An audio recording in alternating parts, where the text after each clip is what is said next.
Salam, hər vaxtınız xeyirli olsun, dəyərli izləyicilər. İyul ayının 24-ü həftənin cümə günüdür. TNT televiziyasında doğru məkandayıq. Bugün biz qonağımızla gündəmi müzakirə edirik. Həm söhbətim isə politoloq, tarixi şəxsiyyətlər jurnalının təsisçisi və baş redaktoru Xəlil Qarahmədovdur. Xəlil müəllim, xoş gördük, xoş gəlmisiniz. Təşəkkür edirəm. Mən də sizə öz salamlarımı çatdırıram. Sizin telekanal Azərbaycan məkanında çox sürətlə yayılan və çox da böyük baxış bucağı formalaşdıran bir telekanaldır. Şübhəsiz bu işdə kanalımızın rəhbəri Tural Səfərin böyük xidmətləri var və sizin də Cabir bəy olaraq aparıcılığınız çox təqdirə layiqdir və bu cür davam etsəz, mən əminəm ki, Respublikada lider telekanalların birinə çevriləcəksiniz. Xəlil müəllim, xoş sözlər üçün təşəkkür edirik, çox sağ olun. Mən gündəm mövzularımıza keçmədən öncə onu da qeyd edim ki, dünən, ötən gün Xəlil Qarahmədovun, Xəlil müəllimin 70 illik, 70 yaşı tamam olub, evet. Yəni 70 illik yubileyinizdir. Bugün bu yubiley Mətbuat Şurasında da qeyd olunacaq. Biz də elə bu efir vaxtından bu çox belə xoş bir təsadüf oldu, üst-üstə düşdü 70 illik yubileyinizi həm də TNT televiziyasının canlı efirində belə deyək, qeyd edirik. Mən sizə təbrik edirəm, sizə can sağlığı arzulayıram və 70 yaşınız var, yeni yaradıcılıq uğurlar, yaradıcı insana nə arzulamaq olar? Can sağlığı və yeni yaradıcılıqlar və bir daha sizi təbrik edirik TNT Media Qrupu ailəsi adından. Mən də təşəkkür edirəm. Eyni zamanda sizə öz minnətdarlığımı bildirirəm ki, belə əlamətlər bir vaxtı, tarixi yada saldınız. Mən bəli, həyatımın 25 ilini Azərbaycan mətbuatına həsr etmişəm. 2004-cü ildə təsis olmuş tarixi şəxsiyyətlər jurnalı Azərbaycanda yeganə jurnaldır ki, bu günə qədər davamlı olaraq ardıcıl şəkildə çap olunur. İnşallah ki, fikrimiz bunu ənənəni sona qədər davam etdirməkdir. Allah ömür versin. Sağ olun, təşəkkür. İnşallah.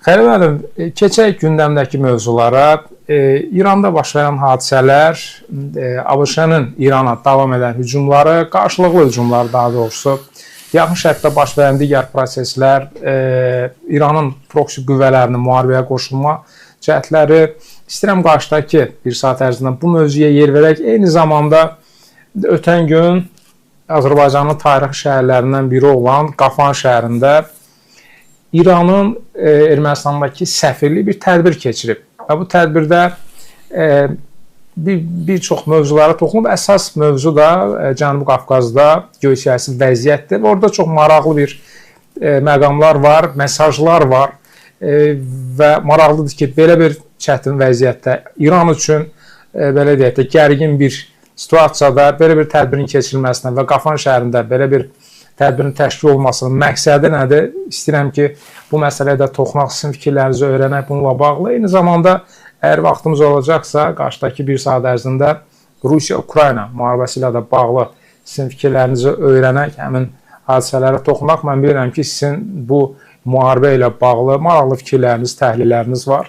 İstəyirəm bu mövzuyla da bağlı danışaq qarşıdakı vaxt ərzində və dəyərli izləyicilərdən də xahiş edirik ki, verilişimizi bəyənin, paylaşın, kanalımıza abunə olub bizə dəstək göstərin.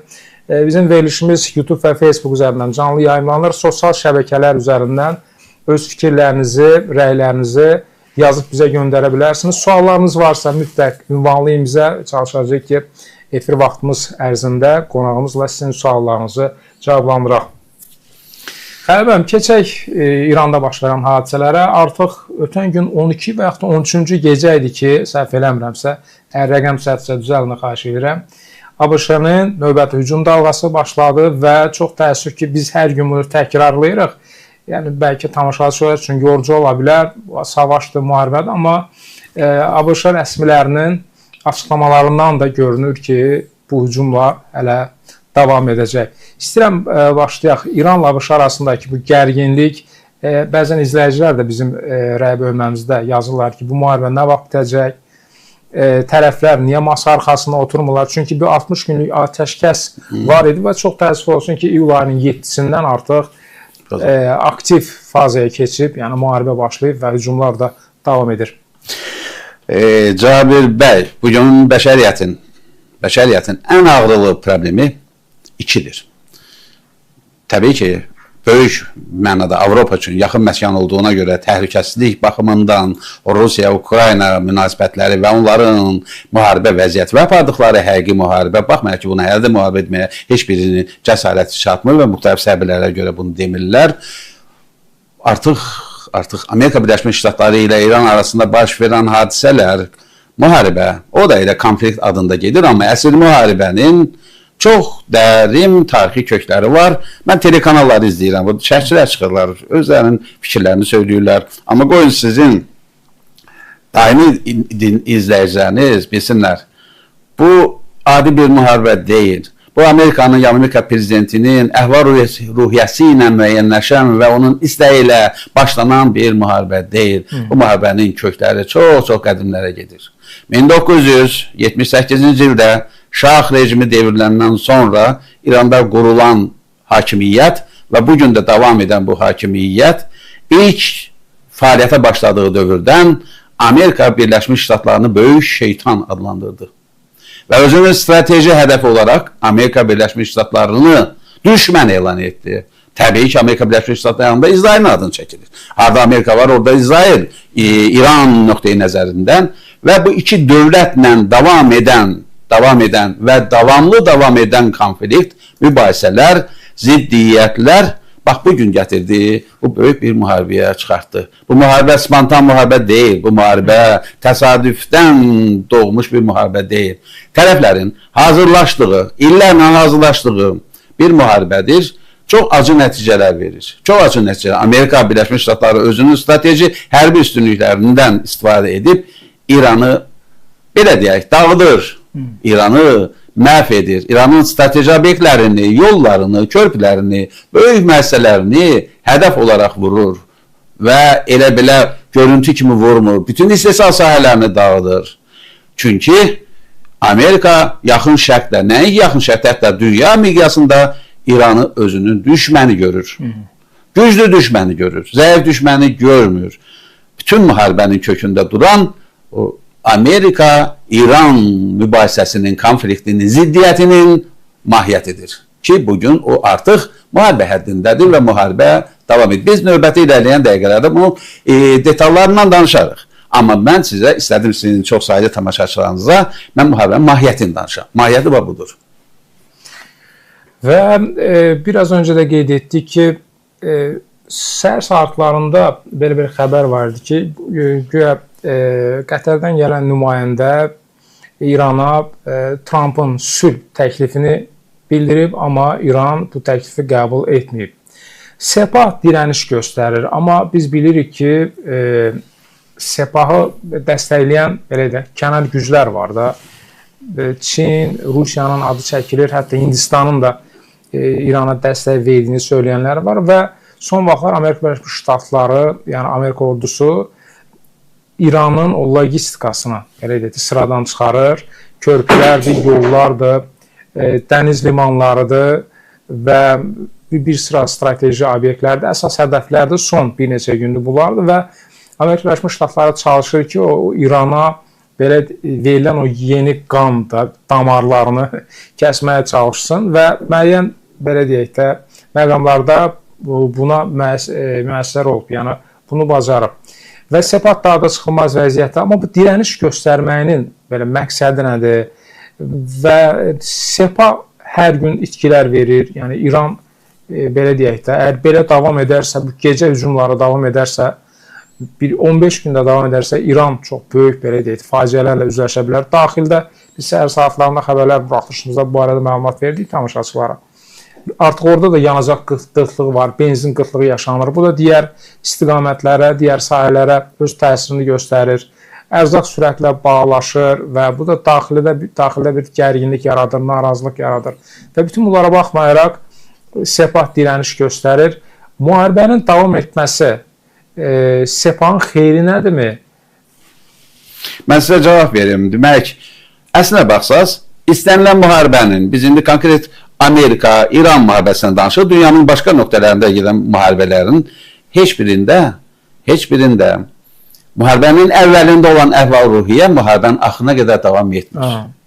Müharibənin əvvəlində hər bir dövlət özünün coşan qəzəbdən, hissdən, özünün niyyətlərinin partlamasından, zəlzələsindən doğan əməllərlə qarşı tərəfə hücum edirlər. İdman yarışlarında da belədir. İlk dəqiqələrdə hər bir tərəf bir-birinə güclü hücum edir. Amma güc qalıb tükəndikcə, potensiallar azaldıqca artıq mövzular yavaş-yavaş dünya təcrübəsi belədir. Danışıqlar masasına adlayır. Danışıqlar masasında iki variantda danışıqlar gedir. Bir variant vaxtı udmaq, vaxtı uzatmaq, əlavə güc qazanmaq. İkinci variantda həqiqətən çıxılmaz vəziyyətdə olan da tərəflər bir-biri ilə məcburi sülh bağlanmasına gedirlər. Bugün Amerika Birləşmiş Ştatları İranla müharibədə məcburi sülh bağlanmaq ehtiyacına hələ çatmayıblar. Amerikanın hərbi potensialı çoxdur.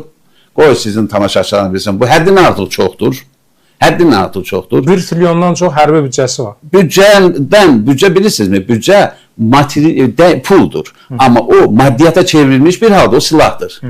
Bugün Amerika Birləşmiş Ştatları dünyanın 4 ölkəsi ilə, ən böyük nüvə dövlətinə və 4 dövləti ilə eyni bərabər müharibə aparmaq qədər qüdrəti, hərbi qüdrəti olan bir dövlətdir. Amerika Birləşmiş Ştatları İrana vuruşmur ki, bütün Ukraynaya gedən müharibəni, bütün təşkilatını Amerika yerinə yetirir. Eyni zamanda Tayvanı unutmur. Bütün illik planlara əsasən, elə bu son ildə 33 milyard, içində yaşadığımız 33 milyard dollarlıq Tayvana silah vermişdir. Tək Tayvana vermir. Dünyanın 10 minlərlə olan Amerika Birləşmiş Ştatlarına məxsus olan bazaları saxlamaq elə o büdcənin yarısı qədər pul deməkdir. Amerika güclü dövlətdir. Amma İranda isə vəziyyət bir qədər elə deyil. İranın potensialı, ruhu böyük, döyüş əzmi həssiz dərəcədə böyük, düşmənə, böyük şeytana nifrəti sonsuz, hərbi gücü isə məhduddur. Hərbi gücü məhduddur və o bu məhdudluqdan çıxış edərək sülh danışıqlarına müxtəlif yollar axtarır. Bax, Sepahın, indi artıq İran deyəndə Sepah adlanır. Çünki artıq prezidentin, digər səlahiyyətlərin qurumunun səlahiyyətləri artıq Sebaha transformasiya olunmuşdur. Sebah artıq İran adından danışır. Seçilmiş, təyin olunmuş prezident də ali dini rəhbər də üzə çıxmır. Hansı səbəbdən üzə çıxmır hələ, o da iş bəlli deyil. Bugün Sepah var ortada. Sepah da gücünün tükəndiyini artıq görür və danışıqlara meyillənir. Danışıqların yekun nəticəsi, mən əminəm, Amerika Birləşmiş Ştatlarının diktəsi ilə gedəcək. Çünki həmişə güclü tərəf, zəif tərəfə öz hökmünü, öz iradəsini yeridir. Dünya təcrübəsi bunu deyir. Mən istəyirəm bir məsələyə toxunam. 2-3 gün bundan öncə bizim studiyada dəyərli qonağımız var idi. İlham İsmail, təhlükəsizlik eksperti. Bəli. O çox maraqlı bir fakt açıqladı və dedi ki, Sepahın öndə gedən məsul şəxslərindən biri, çox təəssüf ki, adını unutmuşam. Hətta onun soyadı da türk kökənli idi. Təəssüf ki, yadıma sala bilmirəm hal-hazırda. O bildirib ki, savaş başlayan ilk günlərdə, xatırlayırsınızsa, İran ərazisindən Türkiyə raketlər atılmışdı bir neçə dəfə. Azərbaycan ərazisi İran dronlarının hücumuna məruz qalmışdı Naxçıvan istiqamətində və sonradan İran tərəfi bu hadisələri təksir etdilər və dedilər ki, biz bu atmamışıq, bu silahları, bu hücumları biz həyata keçirməmişik.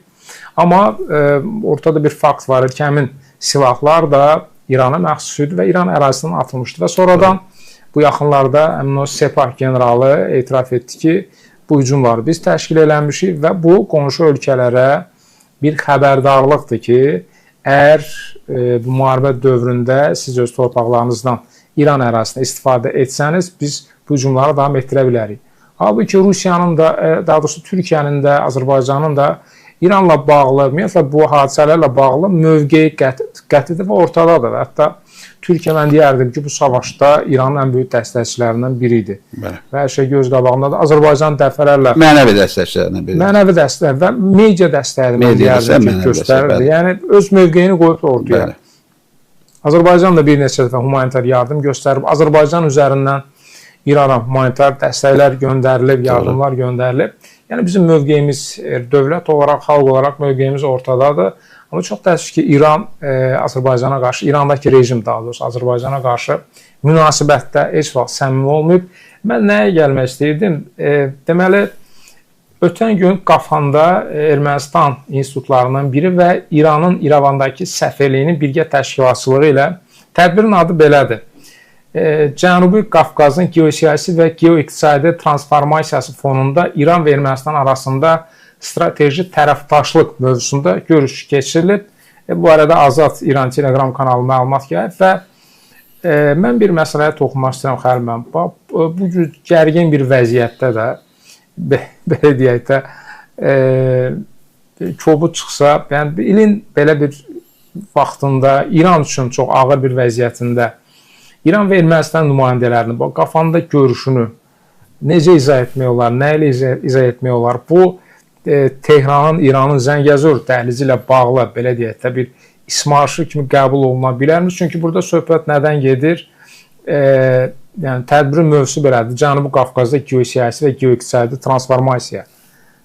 Sizin fikrinizi bilmək maraqlı olur. Gəlin biz bir qədər geopolitik ifadələrdən aralanıb bizə qulaq asan, bizi dinləyən tamaşaçıların anladığı, başa düşdüyü və xoş olan bir dildə biz bəzi məsələlərin mahiyyətini işıqlandıraq.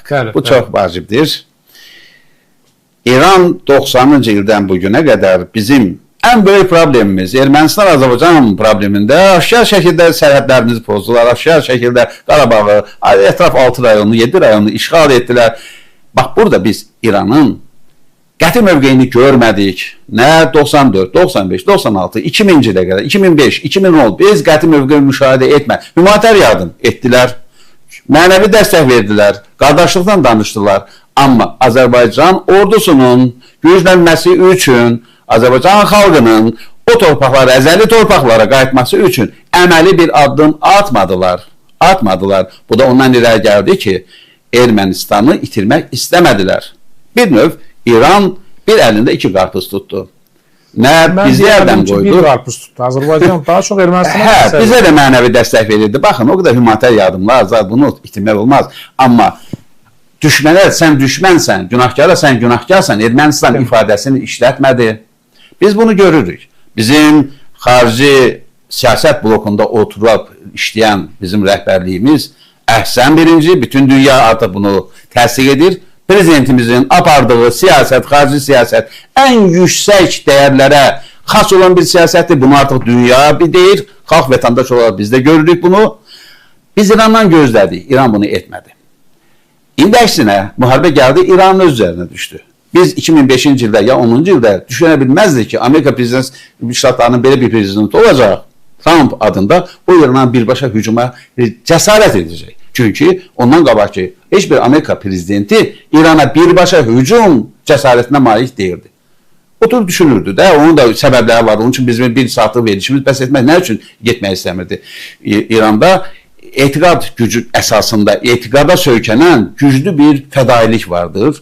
Amerika quru qoşunlarını hələ də İrana daxil etmək barədə çox tərəddüd edir. Çünki İran silahlı qüvvələrində, yenə deyirəm, o etiqada bağlı fədakarlıq da Amerika siyasətindən daha çoxdur. Dünya bunu görür. Bu bir başqa mövzudur. İndi amma biz nə elədik? Biz də təbii olaraq bir tərəf mövqe seçmişik. Amerika-İran müharibəsində bizim mövqeyimiz tam açıq şəkildə etmək lazım. Bir tərəf, tərəfsiz mövqedir. Biz İranı canımız yanır. İranı Azərbaycan xalqı, hətta prezidentimiz, bizim bu hakimiyyət yanğı ilə biz o bombaları tökülür xalqın başına, dağılır. Göz yaşlarıyla bunu qarşılayırıq. Amma biz artıq tərəfdaş ola bilmirik İranla. Ola bilmərik. Çünki onlar bizdən olmamışlar. Bizə dünyanın bugün siyasi mənzərəsi, siyasi portreti bizə imkan vermir ki, biz İran deyək, İran dalında. Onda İran nə edir? İran düşünür ki, bax Ermənistan bizə indi Azərbaycandan yaxındır. Çünki hamımız görürük ki, Ermənistanda Avropa meyilli, hələ qətin bəlli də olmayan meylin istiqaməti heç də bəllidir. Yeni bir hakimiyyət ortaya çıxıb, yeni bir, belə deyək də, bir xəyalpərvər bir prezident var. Bax, onunla iş görmək, dost olmaq mümkün olar. Bax, bu niyyətlə Ermənistanda daha çox meyillər var. Getmək, gəlmək. Bax, sizin dediyiniz tədbir də bəs bu meyillərin güclənməsi xatirinə aparılmış bir tədbirdir. İran artıq azından Ermənistanı neytrallaşdırmaq üçün, azından Ermənistan tərəfdən özünə zərbə görməmək üçün Ermənistanla pişim-pişim rəftar edir. Çünki bugün İran pis vəziyyətdədir. İranın ətrafında bütün dövlətlər, Azərbaycanı və Türkiyənin çıxmaq şərti, yəni bütün dövlətlər, o da Pakistan'da həmçinin, artıq bir tərəf deyirlər. Onlar Amerika Birləşmiş Ştatlarının tərəfindədirlər. Buradan da ona görə də Ermənistanla dostluğunu davam etdirir ki, Ermənistan da o cəbhəyə qoşulmasın. Sırf texniki bir siyasi gedişdir. Bunda biz böyük bir uzaq görənlik, hansısa bir uzaq məqsədlər axtarmağa dəyməz. Yəni, Qafan şəhərində keçirilmək, bu bir mesaj idimi? Yəni, bu İrəvanda da keçirilə bilər. Hər yerdə keçirilər. Qafan elə bir iqtisadi zona, hərbi bir mərkəz, güc mərkəzi ya hansısa bir şey deyil. Seçimdir də, İran orada düşür. Orada düşə bilərdi, Leninkanada düşə bilərdi, başqa yerdə də düşə bilərdi. Bir də Qafanda deyəsən İranın konsulluğu var axı. İrəvanda da səfirliyi var. Səfirliyi var. Təbii ki, bu niyyətdir. Yəni, burada biz siyasi rənglər axtarmağa dəyməz. Yalnız müdafiə üçün. İran indi pis vəziyyətdədir. Qoy sizin tamaşaçılarınız bilsinlər.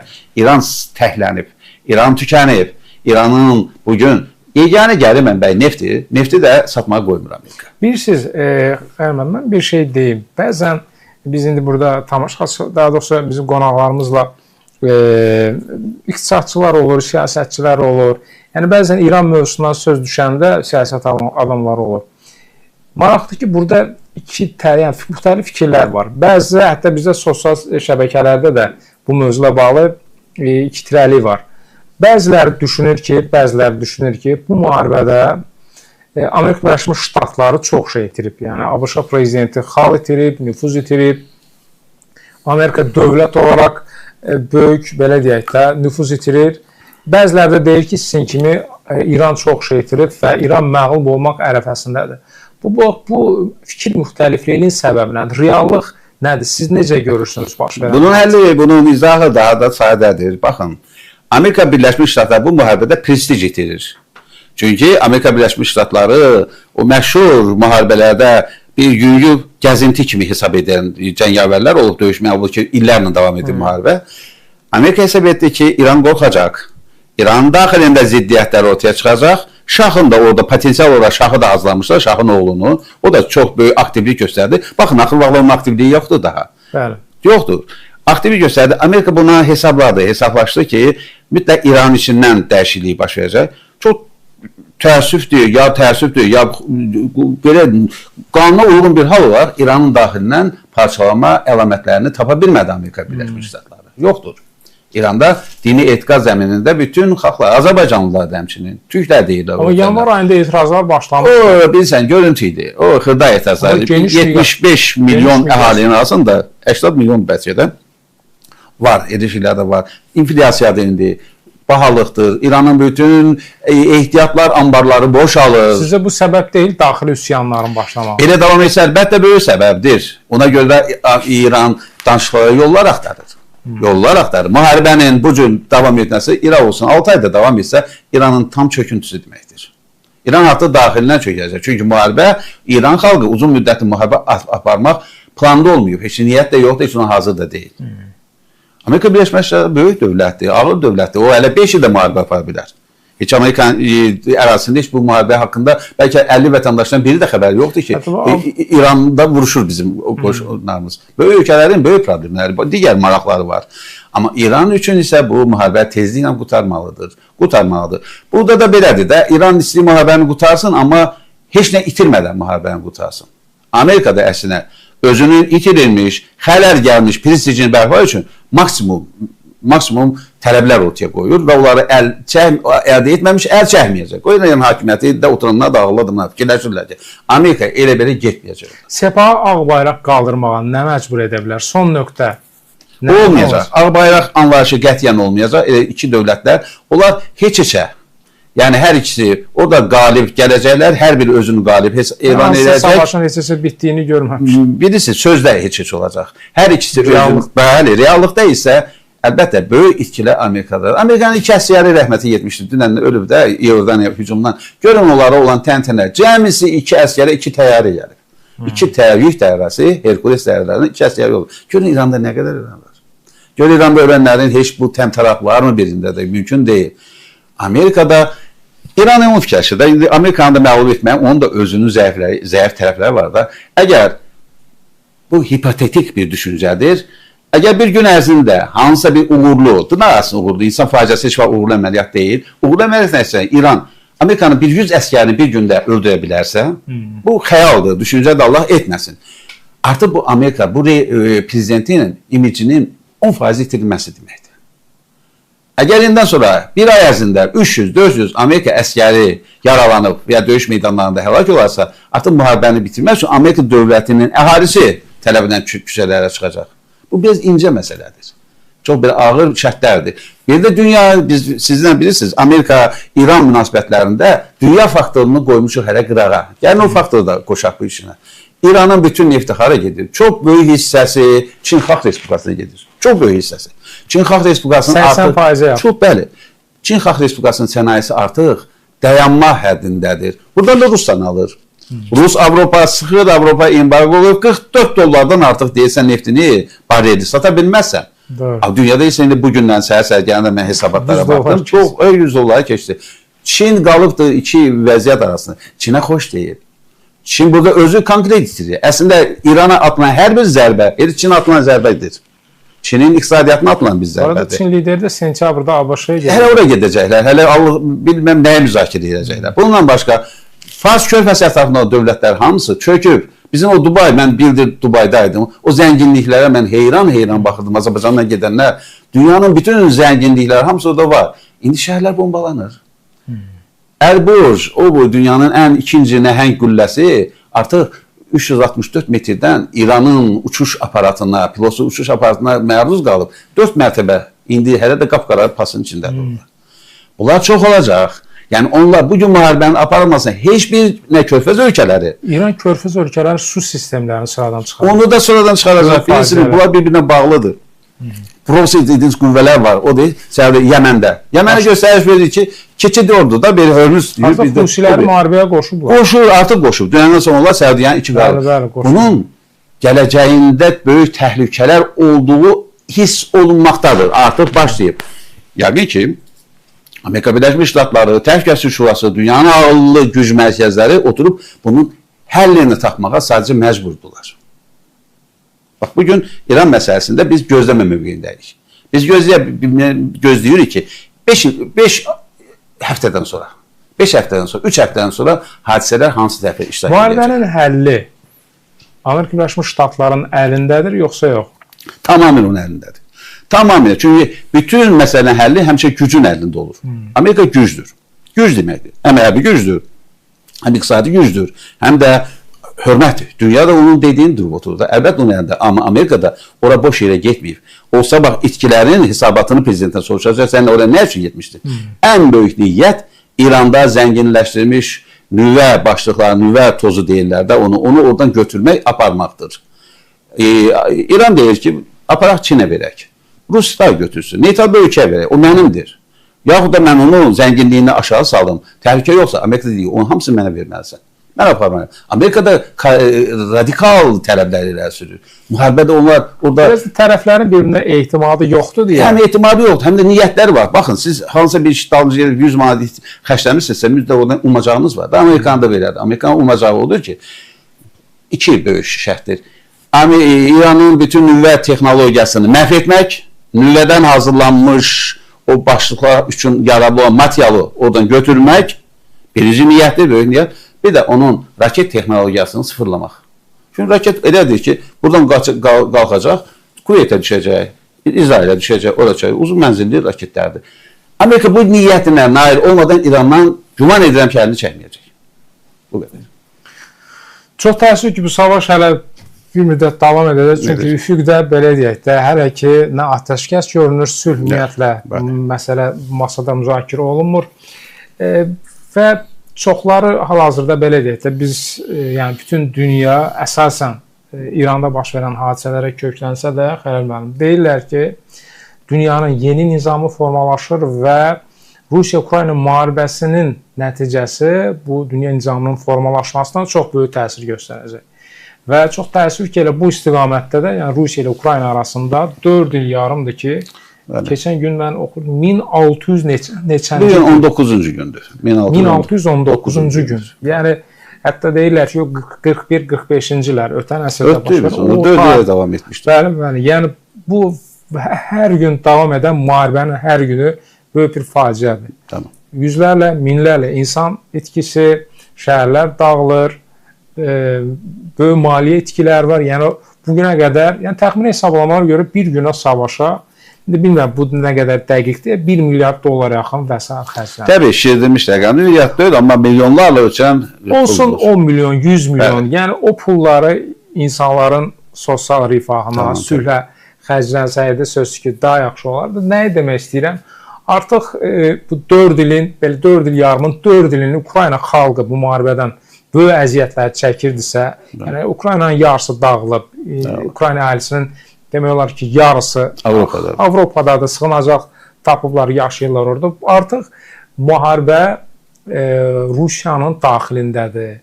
Hətta Rusiyanın arxa cəbhəsi adlandırırlar. Yəni Sibirə qədər gedib çıxıb müharibə. Və bugün Moskvada yaşayan vətəndaşlar belə artıq hiss edirlər ki, müharibə gedir. Bugünə qədər, yəni mərkəz şəhərləri xüsusilə də, yəni müharibənin varlığını bizim kimi televiziyadan izləyirlər ki, müharibə gedir orada, insanlar qırılır və məsafənin uzaq olması biraz onlarda belə deyək. Rahatlıq yaratmış. Amma bugün öz evlərinin üstünə bomba düşür. Pilotsuz təyyarələr 2000 kilometr gedir. 2000, hətta daha uzaq məsafə. Artıq Ulyanovsk şəhəri Uralın otayıdır. Artıq hədəfdir və s. Siz haqlısınız.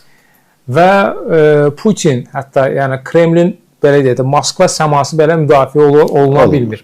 Bu proseslər hansı istiqamətdə doğru gedir? Çünki əvvəllər, yəni İran hadisələri başlamazdan öncə tərəflər arasında bir intensiv danışıqlar var idi. Artıq bu danışıqlar da yoxdur. Rubio ilə Lavrov görüşdü. Bu görüşdən də müsbət heç nə çıxmadı. Hətta Rubio dedi ki, biz Rusiya-Ukrayna müharibəsi ilə bağlı yeni ideyalar düşünməliyik. Çünki bir xatırlayırsınızlar, bir müddətdən əvvəl Trumpın bir təklifi var idi və Avropa dövlətləri bu arada sülh təklifi idi, sülh planı idi daha doğrusu. Deyirlər ki, bu Ukraynanın təslim aktı deməkdir. Yəni o qədər şərtlər Ukrayna üçün ağır idi. Və bugün ABŞ və Rubio da etiraf edir ki, və Rusiya tərəfinə də izah eləməyə çalışır ki, artıq yeni plan hazırlamaq, yeni ideya aldı. Çünki şərtlər tamamilə dəyişib. İstəyirəm davam eləsin var. Biz indi təbii ki, İran-Amerika müharibəsi bizə çox yaxın məsafədə olduğuna görə daha çox buna vaxt sərf etdik. Həm də orada soydaşlarımız var. Eyni ilə Rusiya-Ukrayna münasibəti bizə eyni ağrı verən, eyni düşüncəmizi kəsb edən, vaxtımızı alan, qəlbimizi ağrıdan bir müharibədir. Bu müharibə artıq 5 ilinə çatır, bir şey qalmayıb. 5 ilinə bir şey qalmayıb. Və baxın, 90-dan sonra yalnız belə uzun müharibə, yalnız Sovet qoşunlarının Əfqanistana daxil olanda 10 il davam etdi o. Bir 10 ildə Amerika Birləşmiş Ştatlarının Vyetnama hücumu idi. Uzun ömürlü müharibələr olmayıb bu heç vaxtı. İndiki zamanədə ən uzun ömürlü müharibə statusunu ola bilər ki, alsın. Çox ağırlı bir məsələdir. Mən onda istədiyimi cavab verməliyim. Bu müharibənin bugün həlli yoxdur. 3 il bundan qabaq bunun həlli vardısa da, ümid də vardısa da, artıq həm ümid itib, həm bunun həlli. Çünki tərəflər hədsiz bir-birinə qarşı radikal mövqeyi nümayiş etdirirlər və hər birinin də özünə inamı daha da güclənmişdir. Müharibə başlayanda, əlbəttə ki, Ukrayna bir belə inamlı, arxayın, güclü tərəfdaşlarının belə qorxma deyən bir əhatəsində deyildi. Amma bugün bütün Avropa, Amerika Birləşmiş Ştatları olmaqla hamımız Ukraynanın tərəfindədir. Gəlin bunu açıq deyək, qoy tamaşaçılar da bilsinlər, qoy etsinlər. Hamı bir mənalı olaraq, Rusiya öz tarixində son 200 tarixində tarixçilər mən əminəm məni qəbul edəcəklər. 200 ərzində İranın, Amerika Birləşmiş Ştatlarının apardığı müharibələrin heç birində, daha doğrusu Rusiyadan danışırıq, Rusiya apardığı müharibələrin heç birində bu qədər təklənməmişdir. Hətta 2. Dünya müharibəsində də Avropadan dövlətlər vardı ki, Rusiyanı müdafiə edirdilər. Es yerinə də, indi onun səbəbi olur.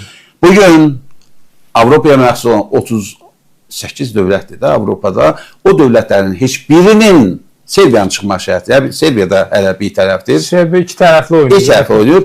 Biri də bir mənalı şəkildə Rusiya sən haqlısan sözünü demir.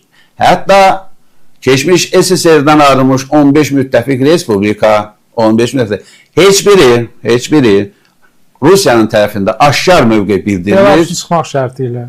Belarus onlar əbədi qardaşdır. O da bəzən, o da Batiya deyirlər də, Qriqori Lukashenko. O da istəyəndə əsəb. Bax, dünən əsəbləşdi. Barmaq silkələdi iş adamlarına. Dedi ki, bura Rusiya deyil.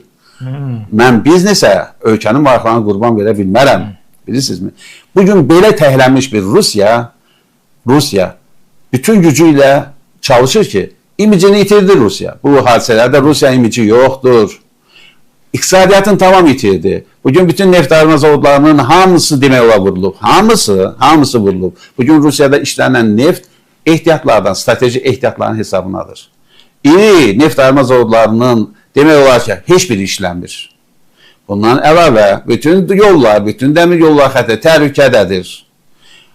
Rusiyanın hava məkanı o süzgəcə oxşuyur, deşikləri olan süzgəcə. Heç bir S-300, heç bir S-400 bunlar artıq müdafiə etmir. Çünki pilotsuz uçuş aparatları kiçik ölçülüdür, xırdadır. Heç vaxt radarlar da çox vaxt bunu görmür. Görsə də itirir. Yatdan uçurlar, ya yuxarıdan uçurlar. Bunlar materialları dəmir deyil, elektron dalğalar onları tuta bilmir. Müharibə yeni bir fazaya çıxıb. Və bu faza zəif ölkələri ruhlandırır, zəif ölkələr düşünür. Əgər bizim əlimizdə də bu cür hərbi suratlar, atom bombası yox, tanklar yox, məsələn yox. Belə şeylər də olsa, biz istənilən düşmənlə vuruşa da bilərik. Bax, bugün Rusiya-Ukrayna müharibəsi yeni bir fəlsəfədir, yeni bir strategiyadır, yeni bir düşüncə elementləri ölkəyə, dünya təfəkkürünə gətirib ki, deməli, hər şey top həll eləmirmiş, hər bir şey tank deyilmiş. 2 milyon ordu da heç bir şey deyilmiş. Artıq modern savaşlardır. Müasir müharibədir. Bax, indi çox həsəm sözümü qutarım. Demək, indi əskər yerinə hesablanmış, layihələnmiş insanlar, robotlar, bir robot əskər 10 canlı əskərin işini görür. Özündən də çox görür, ondan da yaxşı görür.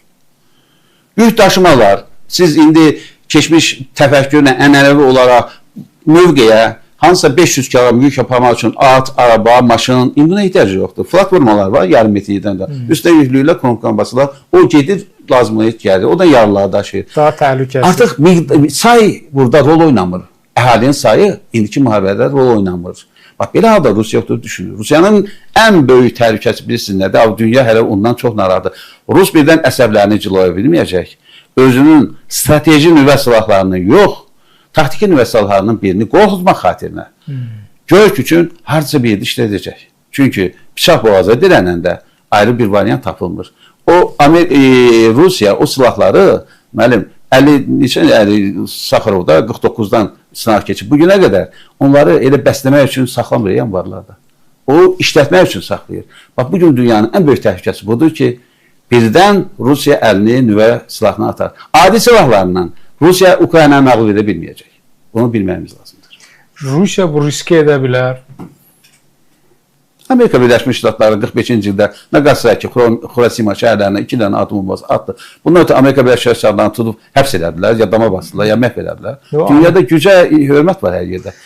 Əvvəllər, yəni bu müharibəyə başlamazdan əvvəl, Ukraynaya belə deyək də, ərazisinə girmədən öncə, bir işğalçı müharibəyə başlamazdan əvvəl Rusiya dünyada bir güc idi. Elə deyilmi Xəlil müəllim? Nüfuz idi. Güc, yəni güc və nüfuz. Deyək ki, o dövrdə indi Çin, Amerika Birləşmiş Ştatları, Rusiya dünyada qlobal güclər hesab olunur. Bugün məsələ üçün ABŞ ilə Çin danışıqlar aparır. Biraz öncə də xatırlatdıq tamaşaçılara ki, Çin lideri Amerika Birləşmiş Ştatlarına gedir. Sentyabrın 24-cü səhv eləmirəmsə, artıq dünyanın bölüşdürülməsi prosesində deyirlər ki, Rusiya masada yeri yoxdur Rusiya. Menüdadır. Yəni onu artıq özünü bölüşürlər. Nəinki bölüşdürənlərin sırasında, bölünənlərin sırasındadır. Bu qədər Rusiya nüfuzdan düşdü. Gücdən düşdü və nüfuzdan düşdü. Amma yenə deyirəm, nüvə silahı onun əlində çox böyük bir arqumentdir. Cəbhədə vəziyyətin bu qədər dəyişməsi Ukrayna əleyhinə sözsüz ki, məsələn, Krımda vəziyyət çox gərgindir, Krım boşaldılır və Ukrayna çalışır ki, özləri deyirlər ki, biz çalışırıq ki, Krımı belə deyək, blokada da saxlayaq, artıq orada insanlar başa düşsün ki, bura Ukrayna torpağıdır və burada yaşamaq mümkün deyil və çıxıb getsinlər. Yəni, Krımın işğaldan azad olunması və Rusiyanın daxilində Ukraynanın yaratdığı, belə deyək, Ukrayna dronların yaratdığı fəsadlardan sonra artıq danışıqlar masasında hansı məsələ müzakirə olunacaq ki, tərəflər belə deyək də barış əldə eləsin? Baxın, biz bayaqdan Rusiyanı tənqid edirik də, Rusiya mövqelərini yanğınla, reallığı təhlil edirik, həm də tənqid edirik. Eyni ilə tənqidi mülahizələrlə biz Ukraynaya yanaşmalıyıq. Ukrayna 2000-ci ildən sonra Putinin bütün çıxışlarını mən izləyirəm. Həmişə Ukraynanı Avropa Şurasına getməməyə, Avropanın ağuşuna atılmamağa, Rusiya məkanından, fəzasından ayrılmamağı tövsiyə edirdilər. Amma Ukrayna Rusiyanın çağrışlarını qulaq ardına vurdu. Rusiyanın heç bir nə iqtisadi, nə siyasi, nə hərbi mövqeyini, onların istəklərini nəzərə almadan birbaşa üzünü tutdu Avropaya. Rus bundan qisas almalıydı. Bugün müharibənin kökündə bir də Rusun qisasçılığı durur. Krımı ilhaq elədi də. Elə Krımı ilhaq elə ondan sonra başladı. Da artıq əmin oldu ki, Ukrayna daha bizdən deyil. Ukrayna gedir, əldən gedir. Hər bir dövlət özünü müdafiə etməlidir. Məncə bu səbəb deyildir. Çünki güclü səbəb. Gələcəkdə Zelenski hakimiyyətdən geçsəydi, bəlkə növbəti illərdə. Baxın, Zelenskidən qabaq, Zelenski nə vaxt gəlib ki hakimiyyətə? Zelenskidən qabaq, Kuşmadan tutmuş indikiyə qədər bütün prezidentlər hamısının xalqa müraciətində Avropa istiqamətidir. Sizcə Ukraynanı Avropaya itələyən, yönləndirən səbəb nə idi? Avropanın yaxşı yaşaması.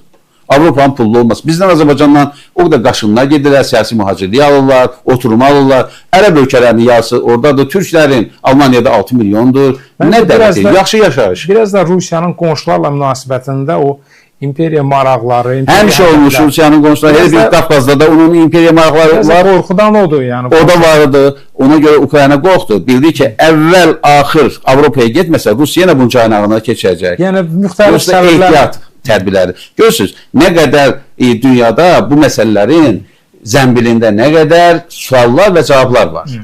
Bunun ən son nəticəsi yalnız müharibədə tapılası oldu. Çox təəssüf ki, hər iki xalq qırılır, hər iki ölkə dağılır, hər bir ölkənin iqtisadiyyatı çökür. Artıq Qara Dəniz tamamilə blokadadır, Ukraynaya heç nə gəlmir. Bütün hallarda ölən insanlar yazıqdır, dağılan iqtisadiyyat heyf olur. Siyasi ambisiyalara qurban verilir bu bir çox məsələlər. Onun da həlli bugün yoxdur. Bunun da 3 aydan sonra Rusun ümidi nədir? Rus deyir ki, quru əməliyyatları aparacaq da artıq Donbas tutmaq üçün bir neçə 10 kilometrə qədər məsafə qalmışdır Slavyansk şəhərinə. Ondan sonra mən ola bilər ki, müharibəni dayandırım. Baxmaq lazımdır. Əgər Ukrayna dayandıracaq mı? Əlbəttə, qarşı tərəf dayandıracaq. Ukrayna oturacaq yerində gündə 10.000, 500, 600 pilotsuz uçuş aparatları göndərir. Onlar onu elə simişka çıtlayan kimi hazırlayırlar. Çünki çox sadə şeylər. 1 milyona yaxın. Sadə bir şeydir. Öz qiymətdə desəm siz təcrübə edərsiniz. $5.000, $6.000, biraz $10.000. Hava hücumdan müdafiə sistemləri bir raket 1 milyon başa gəlir. Böyük fərqlər, böyük 1 milyon dollarlıq raketlə $5.000 sistem. Bunu Ruslar da fikirləşir. Ruslar da baxırlar. Ona görə də bugün qeyri-müəyyənlikdir. Burada da müəyyənlik yoxdur. Bəli, qeyri-müəyyən. Biz növbəti irəliləyən günlərdə, həftələrdə, aylarda bir çox məsələlərin şahid olacaq. Bir çox məsələlərin. Xəlbə, mənim üçün birisi də maraqlıdır. Yəni, Rusiyanın daxilindəki neft emalı zavodlarının 70% sıradan çıxarılıb. Çox. Və bəzən Rusiya bunları yenidən bərpa etməyə cəhd eləyir və Ukrayna kəşfiyyatı bunu təsbit eləyir və yenidən sıradan çıxarır, zərərsizləşdirir. Və getdikcə vəziyyət daha da gərinləşir. Yəni, vəziyyət yaxşılaşmayacaq. Yəni, müharibə dayanması, siz də dediyiniz kimi, dronları onlar o qədər sürətlə istehsal edirlər ki, o qədər sayı o qədər çoxdur ki, və mən düşünürəm ki, bir həftə, bəlkə bir aydan sonra deyək ki, bir gündə 405 dron göndərirdi və onun sayı bir neçə dəfə artacaq.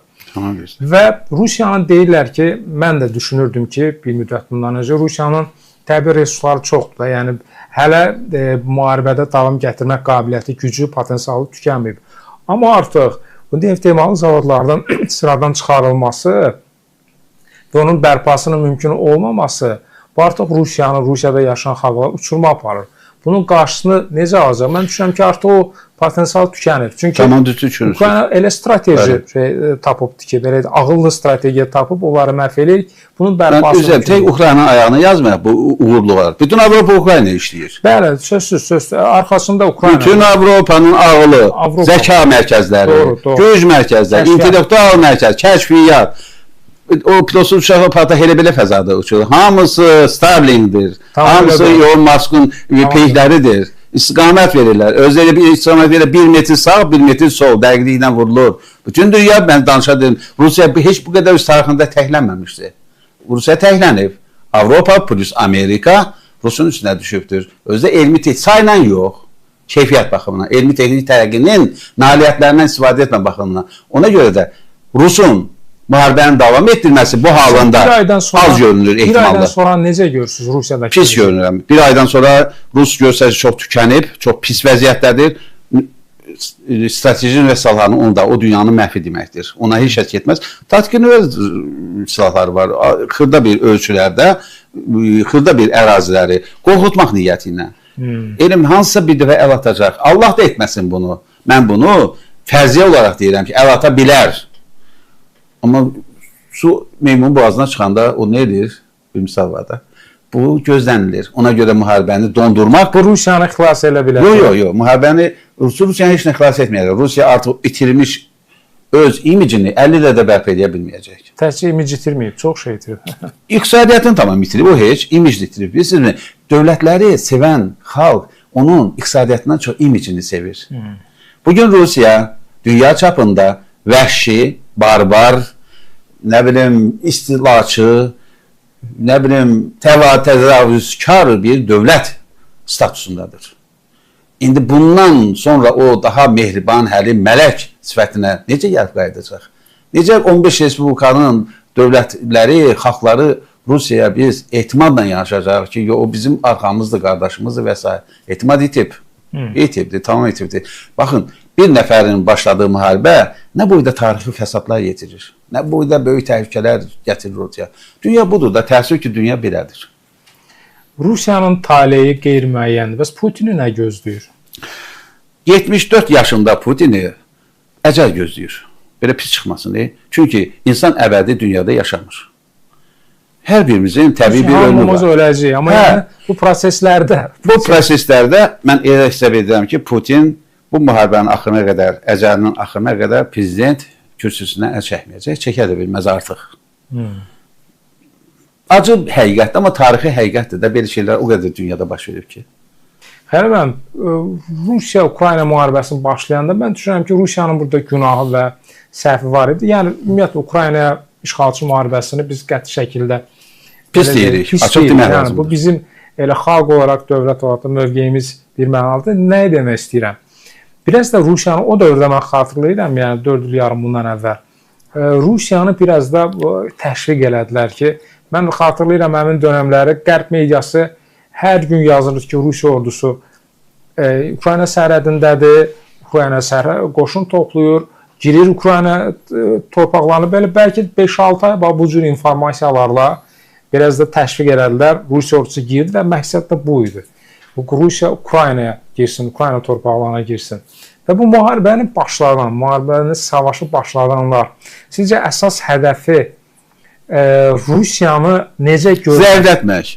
Rusiyanı çökmək, deyim sizə, deməli, Rusiyanın super dövlət statusundan məhəlli bir dövlətə, xırda bir dövlətə, ortaba bir dövlətə çevirmək. Nüvə silahlarına xidmət hərbi büdcənin yarısı qədər puldur. Demək, buradan Rusiya artıq nüvə ehtiyatlarını azaltmağa məcbur olacaqdır. Yox da pul yoxdur, xidmət üçün pul yoxdur. Baxım lazımdır. Bax, bundan, o da digər yeni elmi-texnik tərəqqi üçün pul xərcləyə bilməyəsiydi, elmi-texnik tərəqqidən geridə qalasıydı. Son məqsəd ağıllı adamlar dünyanı bilin. Dünyanı axmaqlar yox, çox ağıllı mərkəzlər idarə edir. Seçilmiş prezidentlər də hələ dünyanın idarə edilməsində həlledici deyirlər. Bilirsiniz, belədir, təxminən belədir. Rusiyanı zəiflətmək. Və o deyər ki, mən onları indidən təbrik edirəm ki, onlara bu alındı. Onlar buna nail ola bildilər. Məqsədlərinə çatırlar. Çatırlar, özü də çox qəşəng çatırlar. Nə qədər vaxt qalır? bu cür dron əməliyyatlarının qarşısını ala bilməsə Rusiya, onun bir elmi texniki həlli də yoxdur əslində dronları saxlamaq. Mən hesab edirəm ki, Rusiya üçün qara günlər, çox ağır günlər başlayacaq. Siz Rusiyanın post-müharibə dövrünü, yəni Putinsiz təsəvvür edirsiniz, yoxsa Putinlə olacaq? Necə düşünürsünüz? Heç bir dünyada tarixi şəxsiyyətlər, ölkə liderlər əbədi deyil. Rusiyanın tarixində Putin'dən də qabaq, artıq Sovet dövrü, son 100 ildə hamımız bilirik də, oxuyuruq kimlər olurdu. Stalin öz dövrü vardı, Xruşovun dövründə bir cür Rusiya, SSR vardı, Qarbaçovun dövründə bir ölkə vardı. Yəni ki, Putin'dən sonra da bir başqa biri gələndə hakimiyyətə. İlk növbədə o, iqtisadiyyatın düzəlməsinə çox diqqət verməlidir. Bir, A. B isə Avropada, dünyada Rusiyanın imicinin yaxşılaşdırılmasına xidmət etməlidir.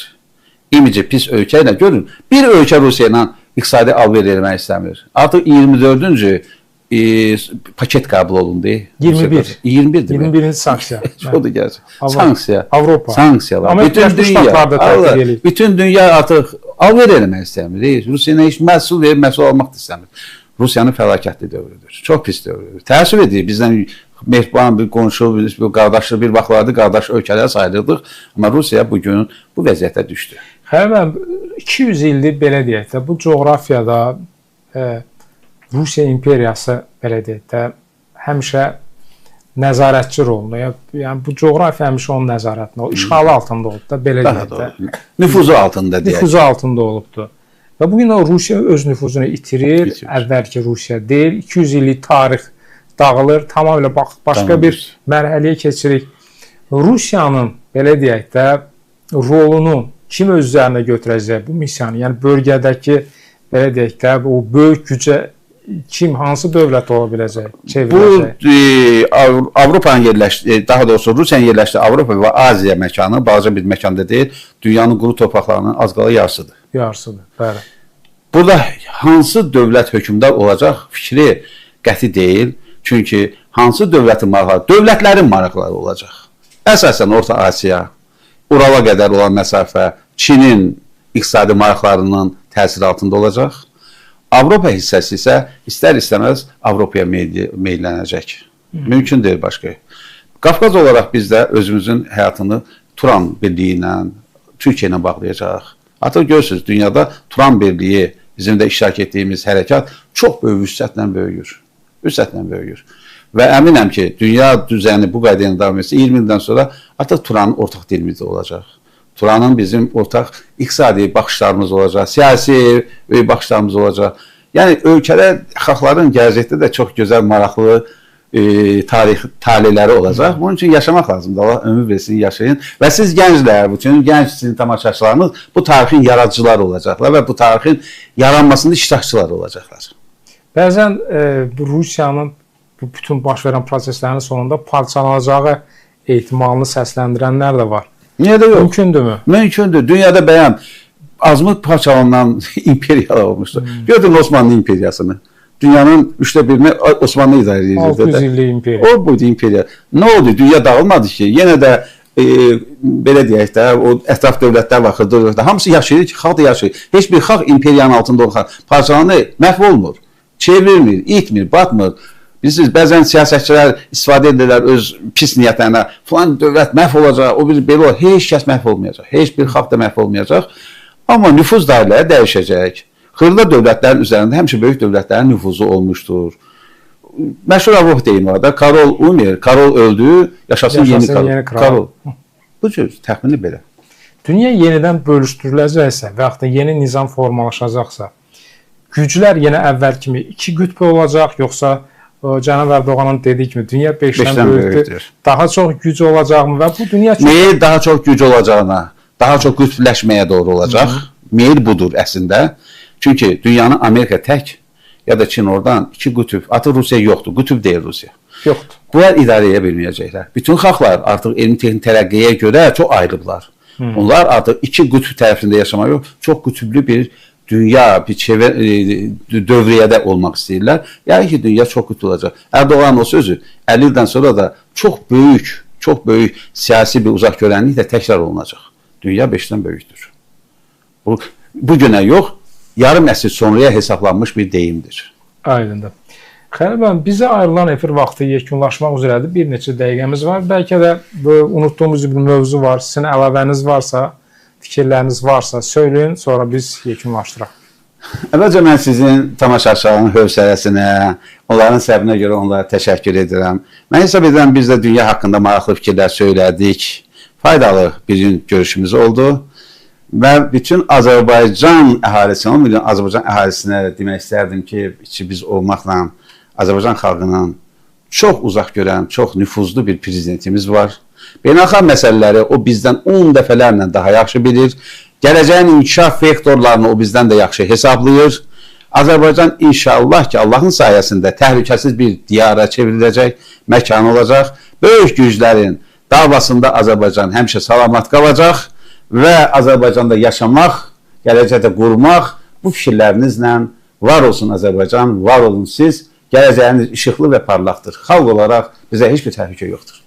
Xəlil müəllim, biz sizə təşəkkür edirik və bir də tamaşaçıların diqqətinə çatdırım ki, Xəlil Qarahmədovun 70 yaşı tam olur və bugün Mətbuat Şurasında 70 illik yubiley qeyd olunacaq və biz bir daha Xəlil müəllimi bu yubiley münasibətlə təbrik edirik. Xəlil müəllimin də Azərbaycan jurnalistikasında özünə məxsus yeri var, xidmətləri var və bundan sonra da davam edəcək. Bir daha uğurlar sizə Xəlil müəllim. Sağ olun, təşəkkür ederim. Mən də sizə təşəkkür ederim. Və dəyərli izləyicilər, bir daha xatırladım ki, siz CNS televiziyasında Doğru məkanı izlədiniz. Bugün biz qonağımız politoloq, Tarixi Şəxsiyyətlər jurnalının təsisçi və baş redaktoru Xəlil Qarahmədovla birlikdə gündəmi müzakirə etdik. Bizdən bu qədər.